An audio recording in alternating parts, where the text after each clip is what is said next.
হযরত ইয়াহইয়া ইবনে মুয়াজ রহমতুল্লাহ বলেন থাকতেন, হে আল্লাহ, তুমি দুনিয়ার রহমতের একটি অংশ নাজিল করেছেন আর এর বদলতে আমাদেরকে ইসলামের মতো মূল্যবান সম্পদ দান করেছেন।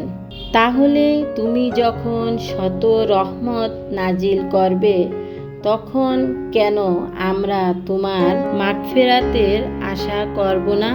হে আল্লাহ, যদি তোমার সওয়াব অনুগতদের শীলদের জন্য থাকে আর গুনাহগারদের জন্য তোমার রহমত, তাহলে আমি তো অনুগত না হয়েও তোমার সওয়াবের আশা রাখি। তবে গুনাহগার হয়ে তোমার রহমতের আশা করব না কেন? হে আল্লাহ, তুমি তোমার বন্ধুদের দাওয়াতের জন্য জান্নাত বানিয়েছ, কাফেরদের জন্য নিরাশ ও বঞ্চিত করে দিয়েছ।